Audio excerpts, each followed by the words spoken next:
সুপ্রিয়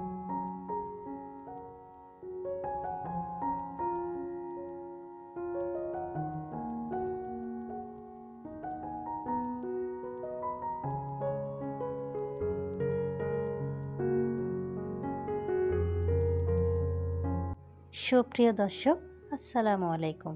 গৃহিণীর স্বপ্নের চ্যানেলে সবাইকে স্বাগতম। কেমন আছেন সবাই? আশা করছি আল্লাহর অসীম রহমতে সবাই ভালো আছেন, সুস্থ আছেন। আলহামদুলিল্লাহ, আমরাও ভালো আছি। নতুন দিনের গল্প কথা দিয়ে নতুন আরেকটি পর্ব সাজিয়েছি। আশা করছি সকলেরই ভালো লাগবে। ভিডিওর কাজকর্ম বা কোনো অংশ আপনাদের কাছে একটু করে হলেও ভালো লেগে যায়, আমার ভিডিওতে একটি লাইক দিয়ে পুরো ভিডিওটি কন্টিনিউ করবেন। আপনি যদি আমার চ্যানেলে নতুন ভিজিট করে থাকেন, চাইলে চ্যানেলটি সাবস্ক্রাইব করে দিতে পারেন। সাবস্ক্রাইব করে দিয়ে পাশে থাকা বেল বাটনের অল অপশনটি প্রেস করে দিতে পারেন। এতে করে আমি কোনো নতুন ভিডিও ছাড়ার সাথে সাথে নোটিফিকেশান আপনার মোবাইলে চলে যায়। আর অলরেডি এই কাজটি যদি করে থাকেন, আপনাকে জানাই অসংখ্য ধন্যবাদ। আমরা অনেকে বাজার থেকে অনেক চওড়া দাম দিয়ে বালিশ কিনে থাকি। সেই বালিশটি অনেক বছর ইউজ করার ফলে বসে যায় এবং বালিশের ভিতরে লইগুলি দলা পেকে যায়। তো আমরা অনেকে না জানার কারণে বালিশ ফেলে দিয়ে থাকি। আজ থেকে কেউ বালিশ ফেলে দেবেন না। এতক্ষণ পর্যন্ত আমি যে প্রসেসিংটা দেখিয়েছি আপনাদেরকে, একই প্রসেসে আপনারাও বানিয়ে নিতে পারেন নতুন বালিশের মতো।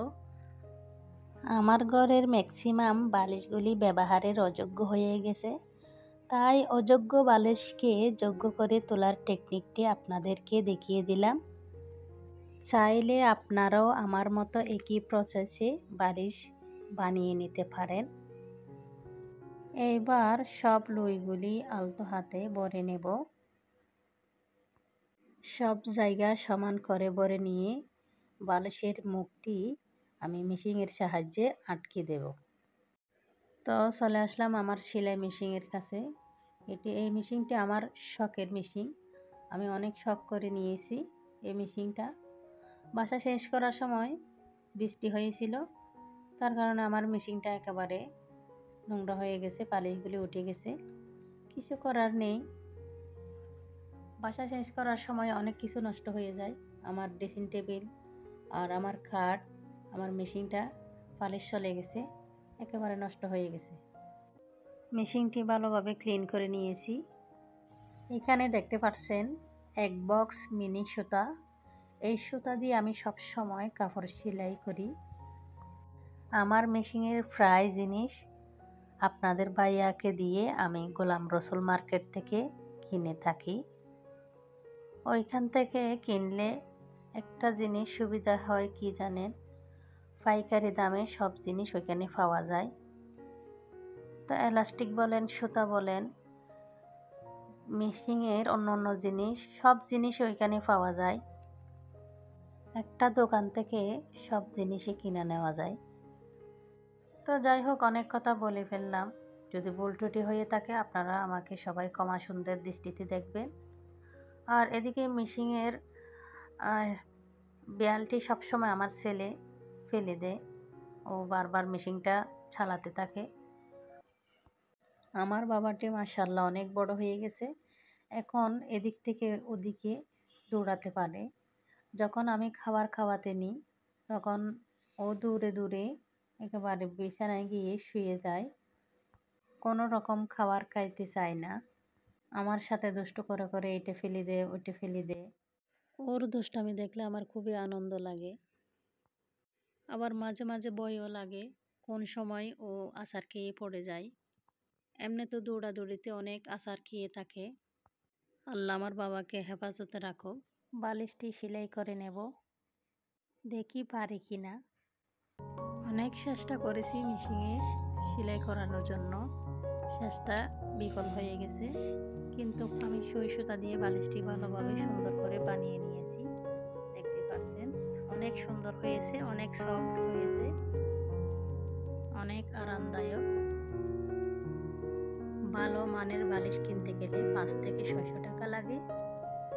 500-600 টাকা খরচ না করে আপনারা বানিয়ে ফেলুন আমার মতো আপনাদের ঘরের পুরাতন বালিশ দিয়ে নতুন বালিশ। এতে অনেক টাকা সেভিংস হবে। আমরা গৃহিণীরাই টাকা সেভিংস করার জন্য অনেক পারদর্শী।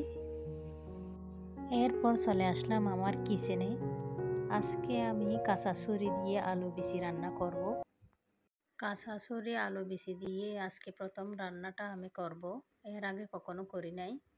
আমি যখন কাঁচা ছুরি রান্না করি টমেটো দিয়ে মাখো মাখো করে রান্না করি।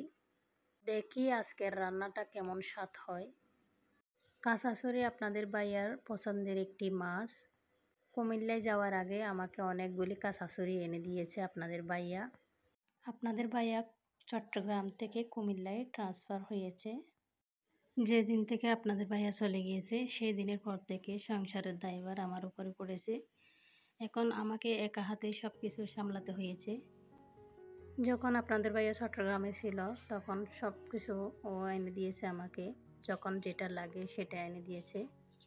এখন যখন আমাকে কিনতে হয়েছে সব কিছু, এখন কত কষ্ট লাগে আমি বুঝি। আগে সব কেনাকাটা আপনাদের ভাইয়া করেছে বলে আমি কিছু বুঝি নাই। এখন আমার অনেক কষ্ট লাগে বাজার সাজার করতে। তো যাই হোক, আপনাদের সাথে কথা বলতে বলতে আমার রান্নাটা প্রায় হয়ে আসছে। এখন আমি চলে আসলাম আমার বারান্দায় কিছু ধনিয়া পাতা তুলব তরকারিতে দেওয়ার জন্য। আমি এর আগে একটি ভিডিওতে দেখিয়েছিলাম ধনিয়া পাতার গাছগুলি। আমি এগুলি ছাদের উপর রোপণ করেছিলাম। ধনিয়া পাতা, পুদিনা পাতা আর পুঁই শাকের গাছ, একটি ফুচকা করলার গাছ। এই গাছগুলি আমি অনেক শখ করে রোপণ করেছিলাম। দেখেন কত সুন্দর হয়ে আছে পুদিনা। এই গাছগুলি আমি সব ছাদ থেকে নিয়ে এসেছি। এর একটা কারণ আছে। যে কোনো ফলের গাছ হোক, সবজি গাছ হোক, আমি রোপণ করতে খুবই ভালোবাসি। এই ধনিয়া পাতাগুলি যখন রোপণ করেছি 10-15 দিনের মধ্যে টব ভরে গেছে। আমি অনেক শখ করে রোপণ করেছি, আমি নিজেও খাই নাই। তো আমাদের বাসায় যে দারোয়ান ছিল সেই দারোয়ানে আমার টবের সব ধনিয়া পাতাগুলি ছিঁড়ে ছিঁড়ে অন্য কাউকে দিয়ে দিয়েছে। তার সাথে রাগ করে আমি সব গাছ নিয়ে এসেছি আমার বারান্দায়। অন্যের জিনিস ধরতে গেলে একটু পারমিশন নিতে হয়। তো আমাকে যখন না বলে নিয়ে গেছে আমার খুবই খারাপ লেগেছে। তাই আমি রাগ করে ছাদ থেকে সব কিছু নিয়ে এসেছি। আমার শখের জিনিস যদি কেউ ছিঁড়ে ফেলে আমার খুবই খারাপ লাগে। যদি কি আমাকে বলে সবগুলি তুলে নিত তাও ভালো লাগতো। আপনারা দেখেছেন আমি এক তরকারি রান্না করেছি আজকে মা মেয়ের জন্য। আপনাদের ভাইয়া যখন নাই, এক তরকারি হলে চলে, আমরা মা মেয়ে দুইজনে ভাতগুলি খেয়ে নিয়েছি। খাওয়া দাওয়া ফিনিশ করে আবারও চলে এসেছি আমার কিচেনে। একটা কড়াইতে বেশ কিছু পানি দিয়ে 1 চামচ ময়দা দিয়েছি। এরপরে ভালোভাবে মিশিয়ে নিয়ে চুলায় তুলে দিয়েছি। এই ময়দাগুলি আমি ভাতের মাড়ের মতো করে নেব। ফ্রাই হয়ে এসেছে, এবার নামিয়ে নেব চুলা থেকে। এইখানে আমি কিছু কাগজের ক্লে নিয়েছি, ময়দা দিয়ে ভালোভাবে মেখে নেব। কাগজের ক্লে দিয়ে আমি আজকে টব বানাবো, আপনারা দেখতে থাকুন। এই টবের মধ্যে আমি আজকে পাতলা করে একটি ফিনিশিং দিয়ে দেব। আমি কাগজ দিয়ে অনেক সুন্দর করে অনেকগুলি টব বানিয়েছি, সেগুলি আপনাদের কাছে শেয়ার করব আজকে। এই টবটি ফিনিশিং দেওয়ার পর আপনাদেরকে সব টবগুলি দেখিয়ে দেব। ফেলে দেওয়া কাগজ দিয়ে অনেক সুন্দর সুন্দর টব বানানো যায়। কাগজগুলি ফেলে দিয়ে পরিবেশ নষ্ট না করে এভাবে আমার মতো টব বানাতে পারেন। এই টবটি আমি ক্লে দিয়ে পুরো তৈরি করে নেব। আপনাদের যদি ইচ্ছা হয় ঘর সাজানোর জন্য আমার মতো সুন্দর করে টব বানিয়ে নিতে পারেন। এই টবগুলি মার্কেট থেকে যখন কিনতে যাব অনেক দাম নিয়ে থাকে। তাই কাগজ দিয়ে বানিয়ে ফেলুন আপনাদের পছন্দের টব। আমি যে প্রসেসে টব বানিয়েছি একই প্রসেসে আপনারাও বানিয়ে নিন। মনের মতো ডিজাইন দিয়ে আপনারাও বানিয়ে নিন। এই টবগুলি একদিনে বানানো যায় না, অল্প করে লেয়ার দিয়ে পাতলা করে এগুলি রোদে শুকাতে হয়। 2-3 দিন রোদে শুকানোর পর এগুলি শক্ত হয়ে যাবে। ডিজাইনটি হচ্ছে নিজের মনের মতো করে, আপনি কোন ডিজাইন দিবেন আপনার ইচ্ছা মতো দিবেন। আমি যতগুলি টব বানিয়েছি সব টবগুলি আপনাদেরকে ভিডিওর শেষে দেখিয়ে দেব, ততক্ষণ পর্যন্ত আপনারা দেখতে থাকুন।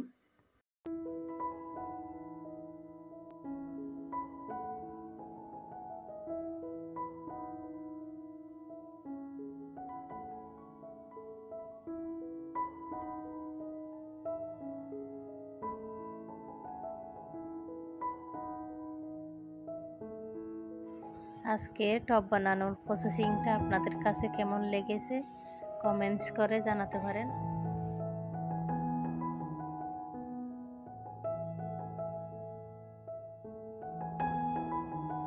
আজকে এই পর্যন্ত, সবাই ভালো থাকবেন, সুস্থ থাকবেন। আল্লাহ হাফেজ।